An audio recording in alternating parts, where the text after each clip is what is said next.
হিসাব না, কিন্তু সব মানুষ তার কথাগুলি শুইনা কানছে।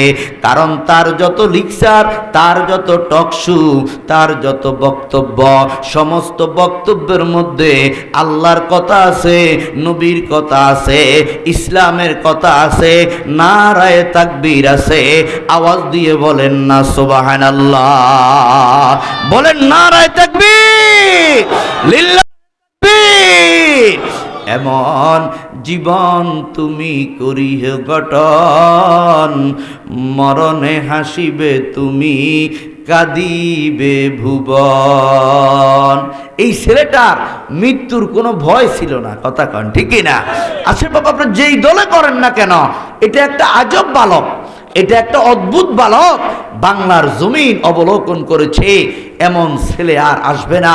কাজী নজরুলের তাওহীদের কালিমা, তাওহীদের কবিতা, কাজী নজরুলের জুলুমের বিরুদ্ধে মজলুমের পক্ষের কবিতা, বিভিন্ন মানুষেরা বলতেছে মনে হয় এত লাইগে লিখছে। কাজী নজরুল এইভাবে বলতে পারে নাই, এই বেটা নজরুলের কবিতা যেইভাবে বলছে, সুবহানাল্লাহ বলেন। আমার মুসলমান ভাই, আপনার জন্য আমার জন্য এমন একটা সময় অপেক্ষা করতেছে। আমাকেও তার মতো প্রাণ দেওয়া লাগতে পারে, আপনাকেও তার মতো প্রাণ দেওয়া লাগতে পারে। তবে আধিপত্যের সামনে আমরা মাথা নত করব না। আওয়াজ দিয়ে বলেন ঠিক, মাথা নত করব না। এটার নাম ঈমান, এটার নাম তাওহীদ, এটার নাম প্রেম, এটার নাম ভালোবাসা। কারণ দোস্ত, ঈমান ছাড়া কবরে গেলে বড় বিপদ, কথা কন ঠিক কিনা? কবরের মধ্যে মুদ্রা চলে, টাকা চলে, ওই মুদ্রার নাম হলো নেক আমল। বলেন কি আমল বাবা?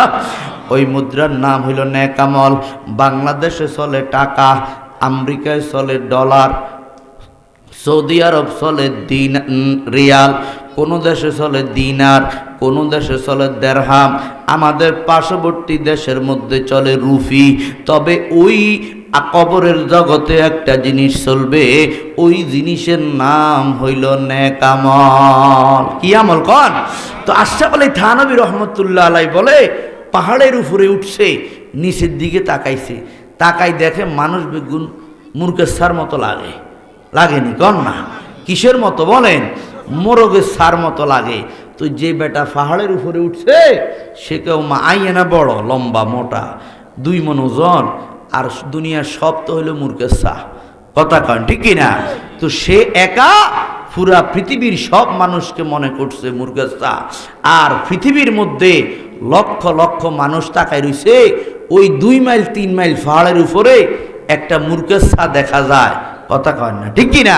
তো সে একা সবাইরে মনে করতেছে ছোট, আর পুরা পৃথিবীর মানুষ তাকে মনে করতেছে ছোট। ঠিক তদ্রূপ ভাবে যারা অহংকারী, তারা নিজেকে বড় মনে করে, আর পুরা সমাজের মানুষ তাকে ছোট মনে করে, কথা বলেন ঠিক কিনা? এই জন্য অহংকার করে বাংলাদেশের মধ্যেও বহু নেতা খেতা ধরা খাইয়ে গেছে, কথা কন না ঠিক কিনা? এবং কিয়ামত পর্যন্ত যারা দাম্ভিক হবে, অহংকারী হবে, ধরা খাবে, জনতার আদালতেও ধরা খাবে, আল্লাহর আদালতেও ধরা খাবে, কথা বলেন ঠিক কিনা? আমার মুসলমান ভাইয়েরা, আপনাদের সামনে আমি পাঠ করলাম, ওয়ামা খালাকতুল জিন্না ওয়াল ইনসা ইল্লা লিয়াবুদুন। আল্লাহ বলে 2টা জাত, একটার নাম জিন আর একটার নাম ইনসান। ইনসানকে বাংলাতে বলে মানুষ, আরবিতে পরিচয় হায়াওয়ানে নাতেক। এই 2টা শ্রেণীকে আমি আল্লাহ রাব্বুল আলামিন আমার ইবাদতের জন্য বানাইছি। গরুকে ইবাদতের জন্য বানাই নাই, ছাগলকে ইবাদতের জন্য বানাই নাই, হাতিকে ইবাদতের জন্য বানাই নাই, সিংহকে ইবাদতের জন্য বানাই নাই।